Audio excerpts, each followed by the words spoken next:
gentlemen, you are at Sunray Cinema's 20-something pop-up drive-in, and it never, ever gets old to be out on a field with you watching a movie safely, because it's harder to do it together than ever.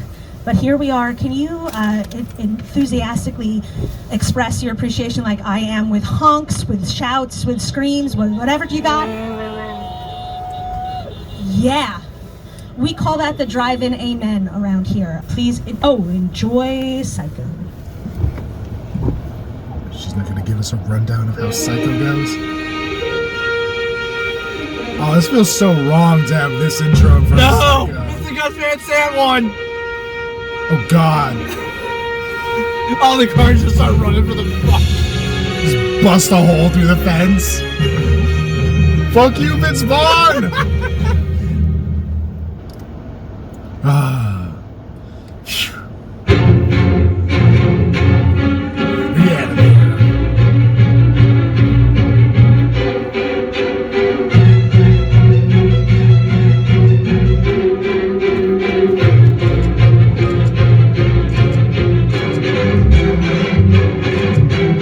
Welcome to Halloween at the Drive-In, John Carpenter's classic, The Thing! Enough talk. Hey, I still see some headlights on. Turn those headlights off. We want to start the movie. What movie? John Carpenter's The Thing. Enjoy the show.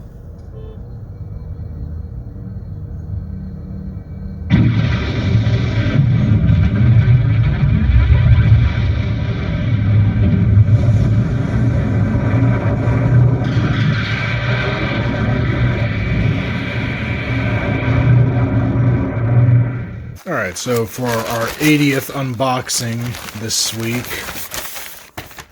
should say, this is Fright Rags. As is tradition, got ourselves a blue Warhead Warrior sticker, really cool. And, ooh, a Trick or Treat Motherfuckers card. I like this one. It's cool. And we got the Trick or Treat coloring book. I bought myself the Silent Night, Deadly Night one last year. It's just dumb fun. So yeah, cool. I don't know why I think these are cool, but I do. It's funny because this looks very similar to the Cavity Colors sticker that they put out. Last but not least in here is a little Fright Rags thing of crayons. It's not a whole lot of colors if it's anything like the Silent Night, Deadly Night one. Actually, well, you just look at it, you know it can't be a lot of colors because it's very small. What do we got in there? Yellow, green, blue, and red is what we get.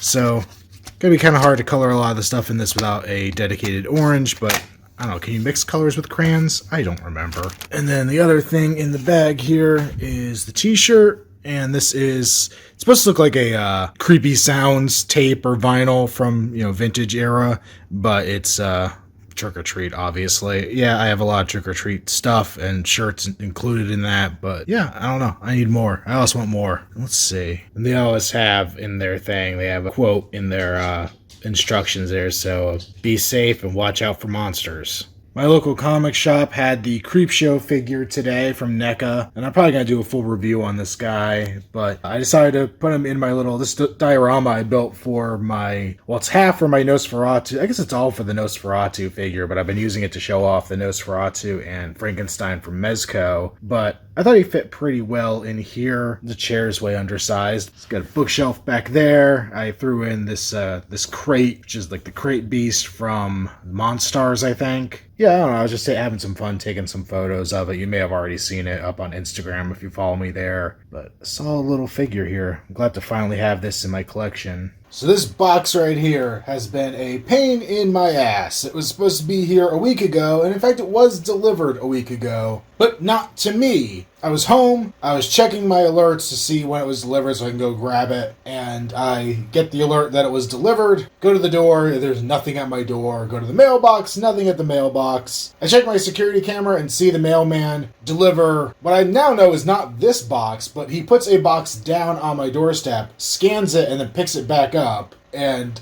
I'm just thinking, what the hell is happening here? Finally was able to track him down on Friday, and he basically told me that he delivered it to a different unit because while he recognized my name in the package belonging here, the number on it didn't match up. And I checked my receipts. The number on this box is not the number of where I live and is not the number on my email receipts. This is from Nightmare Toys. I've had good experience with them in the past, but this has been very frustrating. But hey, let's stop bitching.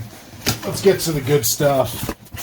So, first up, I got the Trick or Treat Studios Play Pal Toys metal sign. So I'll probably put this up behind Chucky or something. And then this isn't for me, but my friend needed a 2018 Myers knife, another Tots piece, for his life-size display he's working on. So, since it's free shipping when you spend a certain amount of money, figured I'd help him out and grab that for him. And then we got ourselves a couple of Karloffs here. So, Trick or Treat Studios put out their Universal Monsters line. Get his head into shape. The top of his head's supposed to be flat, not the back. Yeah, here we got our Frankenstein's monster mask. This looks good just right out of the box. I can't wait to actually get it properly displayed, but yeah, it looks damn good. And then down here at the bottom, we've got our Ardith Bay mask from the Mummy. Now, the reason I picked this, I was honestly torn. I want the original Mummy. I want the Creature from the Black Lagoon mask. And there's a couple other ones I wanted. But there's so little stuff made of Ardith Bay. I think if you go back to my Universal Select reviews and look at them, you'll see that I kind of complain that I would love an Ardith Bay figure, but they don't make them. So this was kind of well, they finally made Ardith Bay merch. I'm going to buy some. And this looks good too. It looks really good. It looks a lot like Karloff. And yeah, let me get these on display and we can take a better look at them. Okay, so I threw these up on display real quick. Ardith Bay, I think, needs a little stuffing. He's also a very tall mask, there's padding in the top of the fez for people actually wearing it, but he needed to be on a paper towel roll with a fake head underneath for it to even look remotely cool. And like I said, I think he needs a little stuffing because the side of his face looks a little narrow to me. But that Frankenstein mask, man, dude! Hell yeah, I haven't touched the hair at all or anything on this. Jeez, man. Thing is fucking sick. Tots can be hit or miss sometimes, but yeah, I'm sure there's flaws with this. I'm sure I'll find something to complain about with it, but first impressions.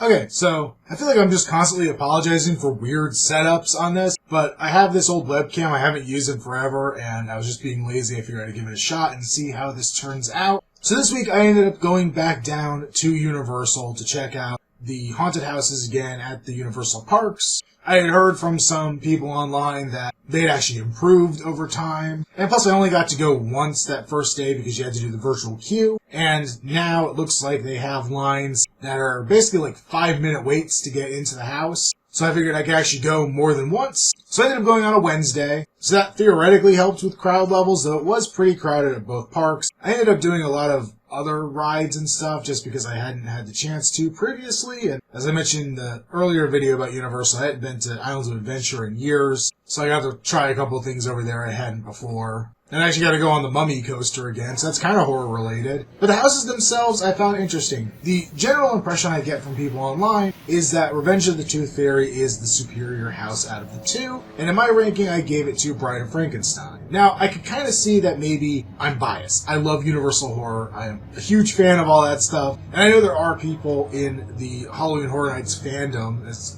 weird as that sounds, but, the die-hard Halloween Horror Nights people, there, I think, are those that really are into the lore of the event itself, into the original houses, all that stuff. And I think the same way I have a bias for a franchise property I love, they have a bias for something original Halloween Horror Nights, because that's the vein of Halloween Horror Nights they prefer.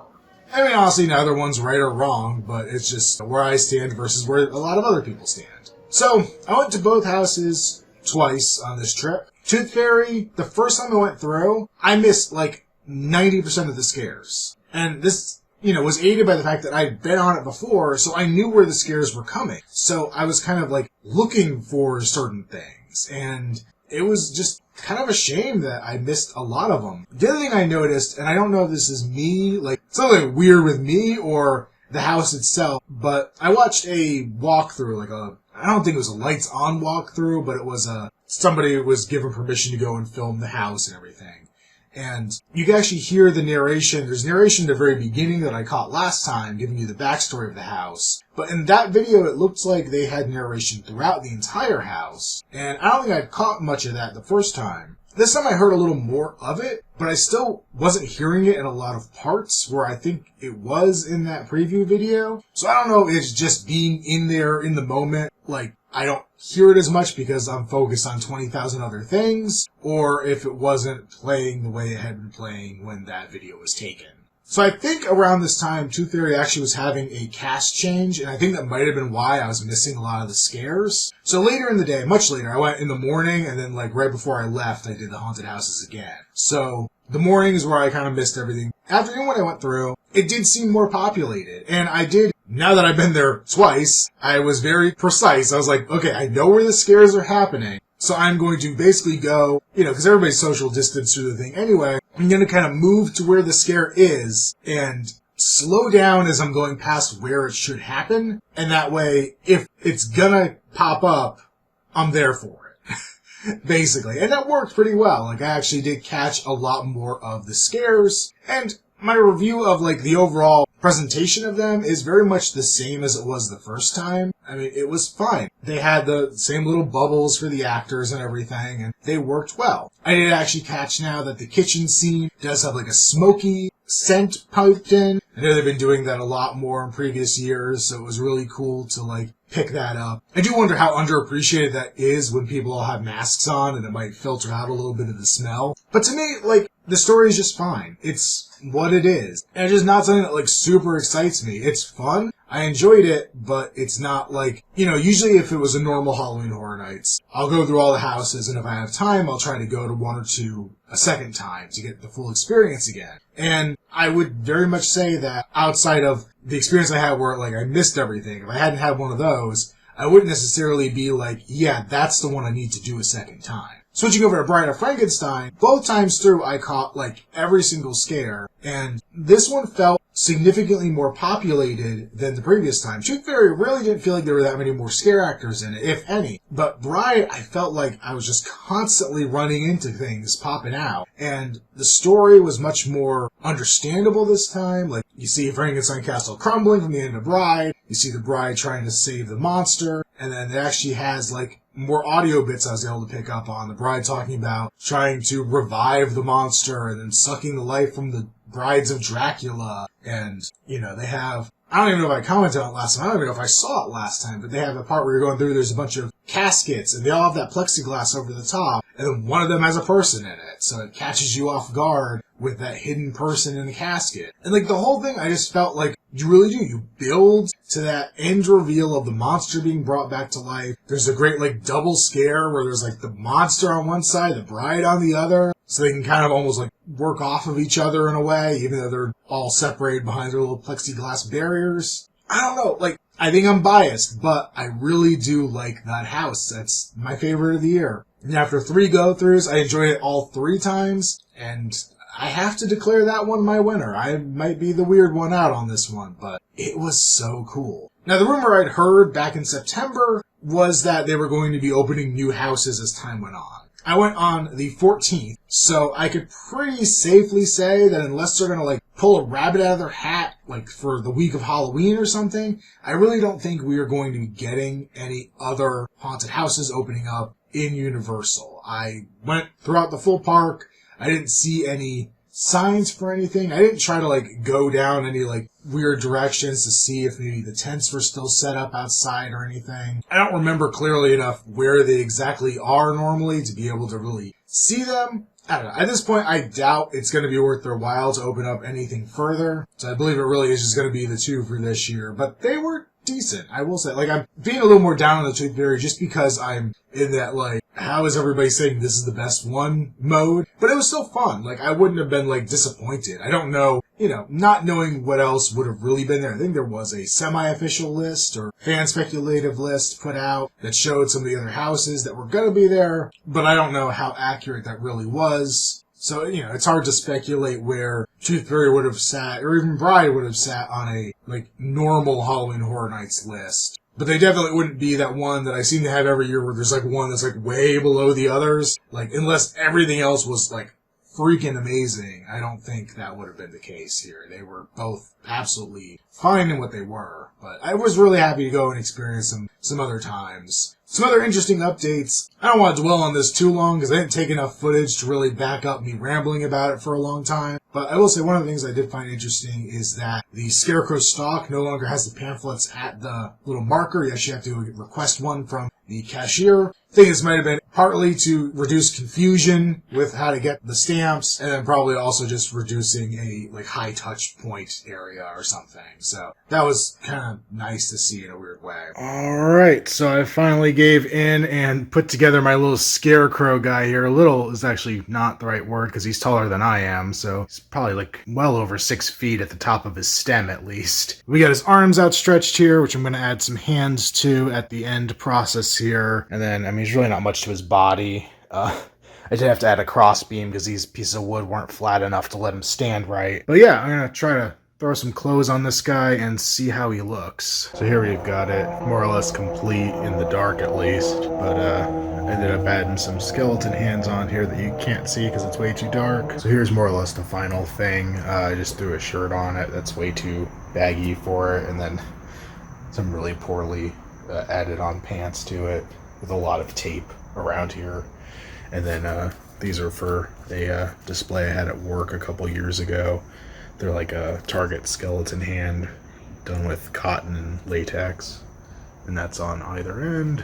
And he's just got a light in his mouth.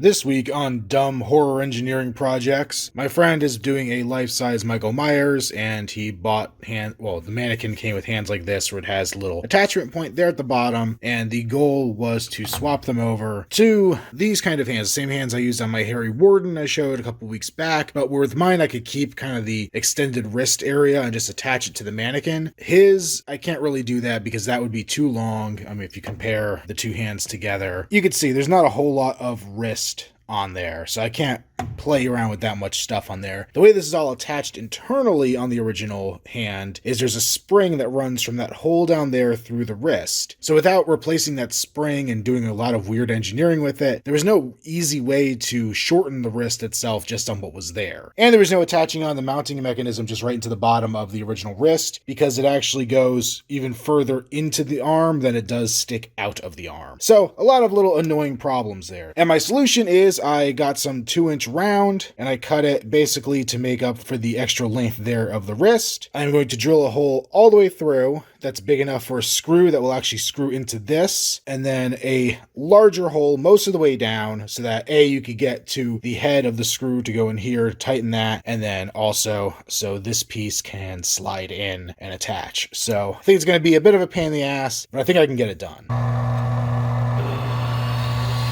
So there we go. We have, I slightly got it off center because it's hard to travel on me, but it's there. So we got the main large hole in the middle, and you can see the little dot there at the end. So we're going to put this screw through there and let it attach to the hand. I already pulled it out, but basically there's a hole in there where an eye hook is, where the spring connected to allow the wrist movement. So I'm just going to drill out that hole a little bit more so that the screw I have will fit through, and then we'll bolt it all together.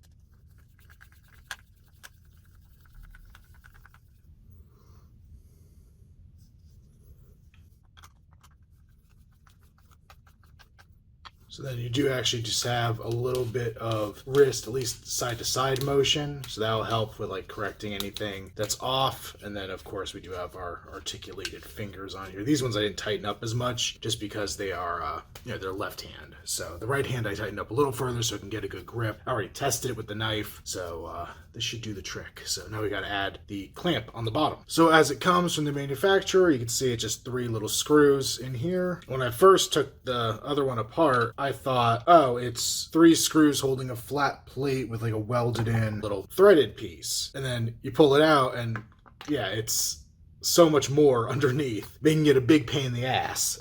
So I'm not even sure how big this bit is. It's pretty tiny. I already tried it on the other wrist, so I know it's gonna work. Basically, we're just gonna take this piece, stick it on here, and then center it the best I can, since that hole did end up a little bit wonky. And then I'm just gonna go ahead and mark the 3 holes. Another downside is that on the original hands, these kind of just had like inserts in the fiberglass to go into. So they're not wood screws or anything, and I don't really have any wood screws this small, but they seem like they hold the thread okay. You know, with an undersized hole to be the pilot hole, it feels like a good connection. It's not like it's going to be holding anything super heavy. It's just that little plastic Tots knife, and I think the fingers will give way long before these wrist pieces do. I felt like that went a little sideways, so we may need to redo this. Could always put these in the drill press, but I didn't because they're tiny and I don't know. It seemed like more pain in the ass and it was worth to put in the drill press. All right, there we go. So that one's got the adapter on. They're not perfectly centered, but I don't think it's going to be that big of a deal off of the wrists because it's not like it's by a large order of magnitude. It's human anatomy is what it is anyway. Theoretically, because this is a little bigger than the hand, I probably could take a sander to it. I don't think I have any sandpaper for my electric sander right now, so I'm going to try to avoid doing that right now because I don't want to do this by hand, but could sand this down if it looks too bad. I don't have exact measurements of the mannequin either. He told me it was like about 2 inches, so these like 2 1/4 inches long, so I may end up having to redo them if they're too short, or if they're too long, they could be cut down pretty easily, but it would just be a matter of doing that. We'll see how this looks when they actually get on the mannequin, but pretty quick and easy little project there. But once I actually figured out what to do, it took me like weeks to figure out exactly how to like do this in a way that would be usable. But once I like realized what I could do with the adapter in here, it all kind of came together pretty quick. So if I ever have to do it again, it'll be a bit easier. So Spirit Halloween had this like tapestry thing for trick or treat, so I decided to get it and throw it up here behind my little shrine that's going on now. And I actually think this looks pretty cool. Like, I mean, I gotta figure out stuff to do around the edges of it because it just kind of abruptly ends and where it's not being hidden by the detolf. It looks kind of weird, but yeah, I don't know, it's neat. Like, for the right angles or whatever, it just gives that impression that it's just, wow, my hand is shaking like a motherfucker. Wow. But from the right angles, it looks really good, I think at least. So, yeah, I don't know. It's kind of cool. Makes me really want to go and finish out more of these masks, but I have yet to find any place that has ones that are the other masks from the movie. So, I don't know. If anybody knows any leads on people offering stuff, let me know. I know DWN Productions, I think, has the like zombie version of this guy, so I may pick that up. But as far as the rest of the masks, like, and even like the Man in Black vampire and stuff, like, I would love to find those, but I haven't yet. So yeah, we'll see. Oh, and even like Sam, like, I want his candy bar with the razor blade in it. Haven't found that yet either. Amazed nobody makes that. So I know a lot of other people have already done these, but I am going to, where are they? There we go. I'm going to be taking a look at these little capsule collectible things that were at Walmart. There's a Halloween 2 one and a Child's Play one. As far as I know, these are the only 2 variants out there, so I'm gonna go ahead and pop them open and see what they are. I'm intentionally making this the last thing in the video for this week, so if you don't want like spoilers as to what these are, you can skip this part. So these are made by NECA, so they are on brand for this channel. So I guess you get 9 of these per thing. They all come in these little orange and black balls. And, oh, that's so freaking weird. Okay. So I get a Michael Myers head sculpt. Looks like the, that's weird. It's like an H1? Is it an H1 sculpt? It's hollow on the inside. It's actually a mask. No, wait a minute. It's a mask. It's empty in the eyes. So that's odd. Yeah, I mean, it's like a H2-ish version of H1. Like, it's not super warlocky, but that's kind of cool. I like it. Next one, a little keychain of Michael Myers stabbing. Teeny tiny little Haddonfield Memorial Hospital patch. Looks like a magnet maybe for Halloween 2. So I'm not really sure what this this is. I don't know if it's an eraser or just like a rubber puck with Myers' Blood Tears face on it. Let's see, it looks like a lanyard. Let me get this open here. So it's got little pumpkins on it. It says he's back. Yeah, it's just a little lanyard. That's kind of cool. Okay, so it's the same pattern of, I think it's the same pattern. No, it's a little Michael Myers. Maybe it's the same pattern from the lanyard. I just missed part of the design. But it is shoelaces. Not something I was expecting, but actually kind of cool. I might use those. Okay, this is more just like the head sculpt, but it's the Silver Shamrock skull mask. And last but not least in this one, we have a little Michael Myers pin. That actually is not too shabby. Like, that's a decent amount of crap for a little blind bag thing. Alright, so we're gonna open up the Chucky ones next. So first one, I'm assuming it's gonna be like the same stuff, but Chucky themed instead. So, Good Guy Doll's shoelaces. The only thing is, yeah, like, people who don't know that that's a Child's Play reference, it's kind of a weird thing to have as shoelaces. Looks like a rubber Chucky keychain, just says Chucky on it. That's pretty cool. A Good Guy's pin. Another rubber, I don't know if it's eraser or what thing, but this one is, let me get it out of the package so you can actually see it there. But just Chucky's face and his name. Alright, so we got another head sculpt. We got the Good Guy doll head sculpt. That's so weird. Alright, he doesn't even have... Actually, it looks like he has the ball and socket thing in there. Yeah, that's odd to me. Like, it makes sense with Myers. Like, it's kind of cool that it's just like, oh, you get the little prop mask or whatever. But having just a Chucky head is odd. So this is a magnet.